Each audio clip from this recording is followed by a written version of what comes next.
Parang naririnig ko na yabag ni Kadante! Marcoleta! Marcoleta!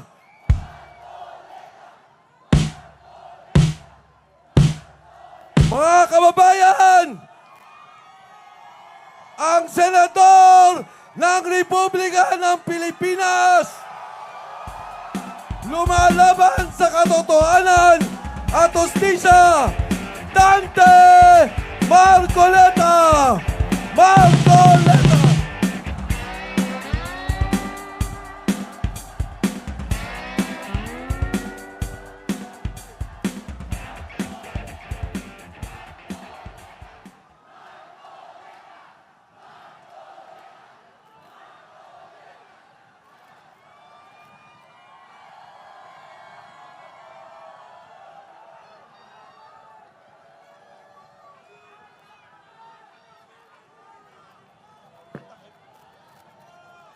Magandang gabi po sa ating lahat. Unang-una na po ay gusto ko pong magpasalamat sa inyong lahat. Kahapon pa po ay tinitingnan ko na kayo. Lalong-lalo na po yung nanggaling pa sa malalayong lugar. Meron pa po ako nakitang nasa panig ng katandaan, mga lolo at mga lola. Kahit na po ang lakas ng buhos ng ulan, walang tumitinag, walang umuuwi. Lalo na kung nagpapahayag po kayo ng ating pagkakaisa.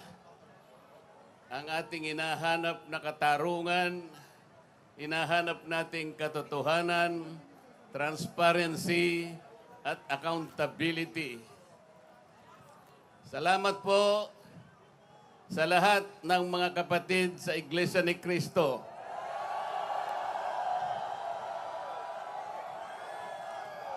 Salamat din po sa mga hindi kapatid ngunit nakikisang-ayon at sumusuporta sa pagkakaisa natin sa gabing ito. Ang iba po ay mga kakilala ko, yung iba po ay hindi ko man kakilala, ngunit nagpahayag po sila ng pagsuporta at pagmamahal sa ating bansa at sa ginagawa natin ngayon. Hindi na nga po sana ako pupunta dito. Kasi baka akalain po nung iba, ako pa po yung nag-i-instigate, hindi po. Ang palagi ko pong ginagawa, kagaya ng palagi kong sinasabi, ay kailangan maipakita natin kung ano ang tunay at tapat na paglilingkod ng isang public servant sa pamahalaan.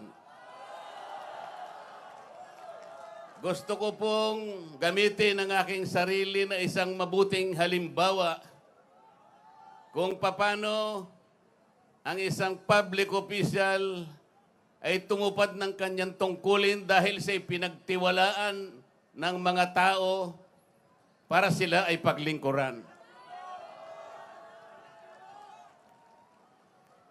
Hindi ko po alam kung paano ko kayo pasasalamatan sa tuwing nababanggit ang aking pangalan na sinusuportahan po ninyo ang aking ginagawa para sa ating bansa.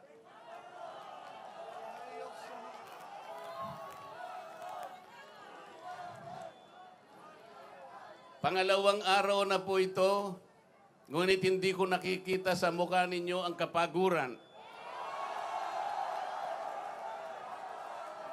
Hindi ko po alam kung paano ako magpapasalamat sa inyo.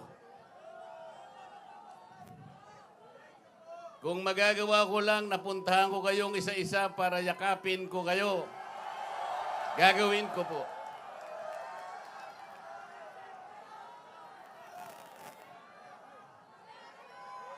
Naisip ko nga, magdadala na lang ako ng hopya.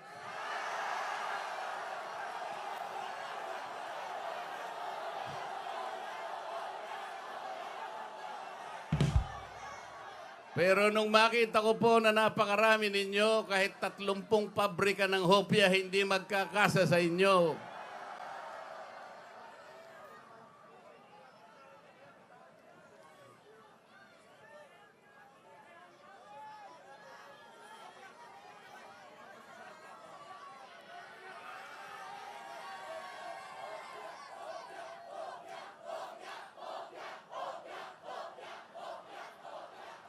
Bakit nilulunod ang pag-iimbestiga sa flood control scam?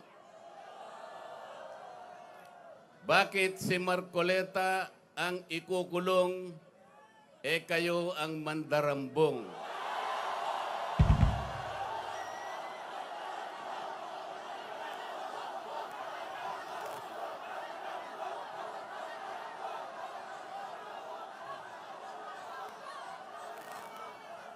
Meron po akong babasahin sa inyo. Alam nyo na po ito, pero kailangan pong alam ko uli sa inyo para maitatak po sa ating puso.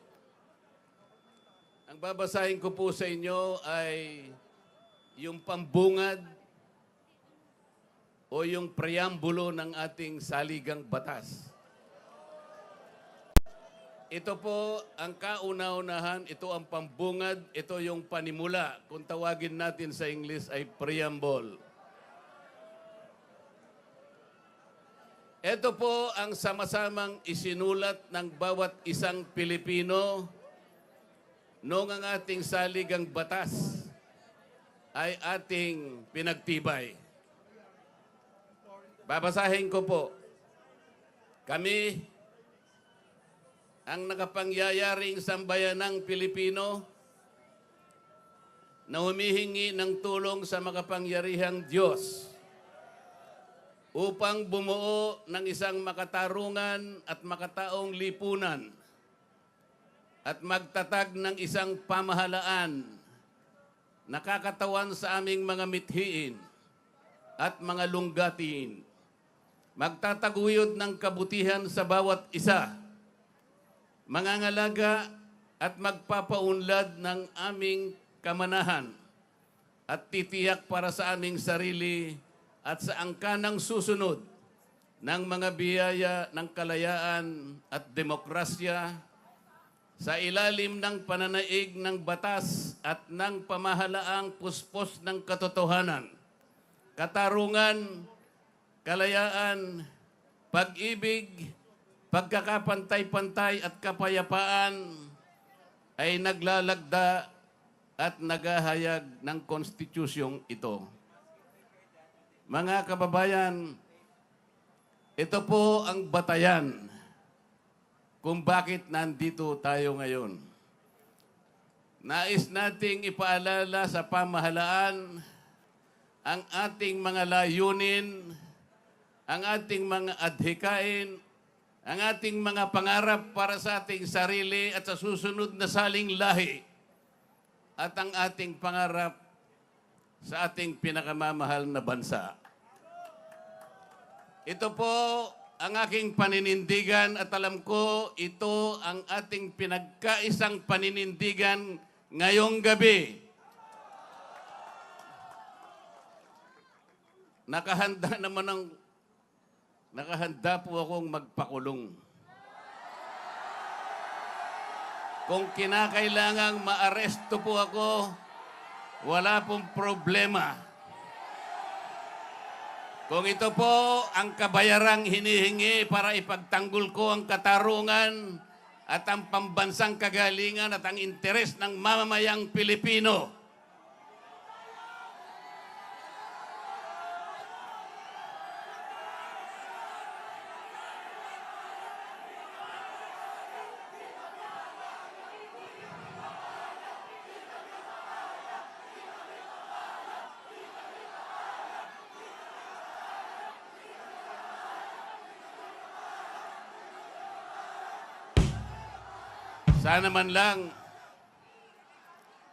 sana man lang may ninakaw ako.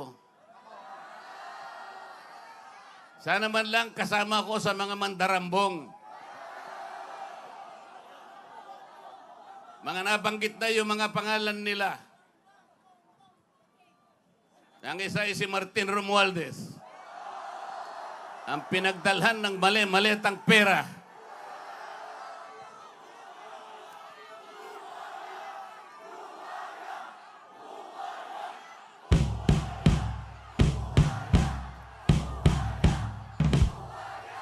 Ako po ang ibinibintang nila sa akin ay salaping pantulong para sa kampanya para ako'y manalong isang senador. Mga kaibigan po na pribado at sarili nilang pera ang kanilang itinulong sa akin, baka sakaling manalo nga po ako at nanalo nga po.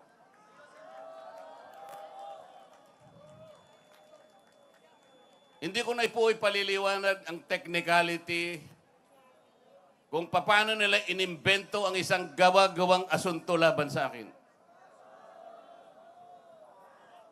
Tingnan po ninyo kung sino pa yung nagtatanggol at tumutulong para sa ganon, matukoy natin kung sino ang may kagagawan ng pinakamalawak, pinakagarapal na pandarambong sa kabambayan. Siya pa ang inaasunto at siya pa ang pinagbabalakang arestuhin.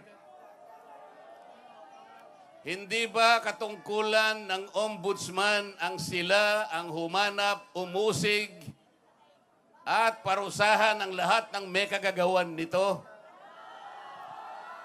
Bakit ang ombudsman ang nagagalit sa akin? Hindi ba dapat tulungan pa nila ako?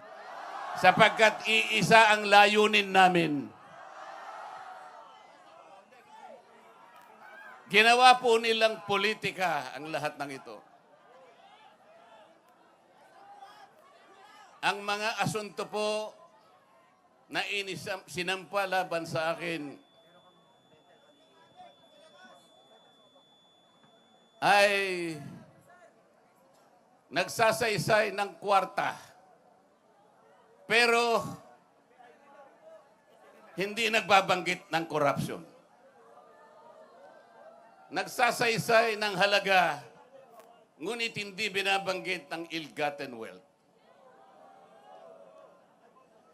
Ipinipilit na iugnay ang public office, ngunit walang binabanggit na abuse of public office.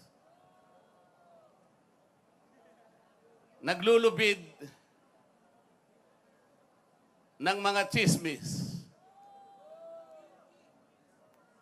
ngunit walang ebidensya.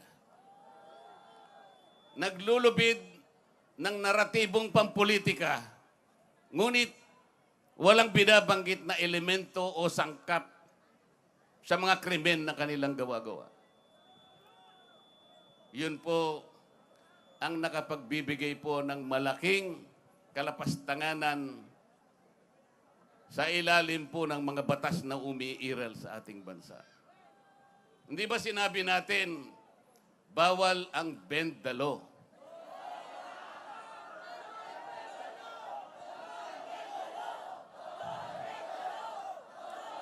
Ayun. Don't bend the law.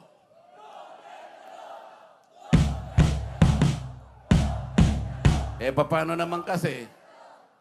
Isa naman kasama ko doon sa bulwagan sa Senado, bigla na lang nagsalita. Sometimes you have to bend the law to be able to please the people.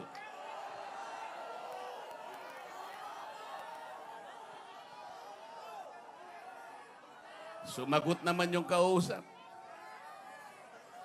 Sumagot yung kausap.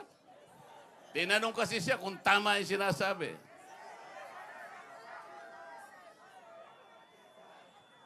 Ang sabi niya, yes, sir.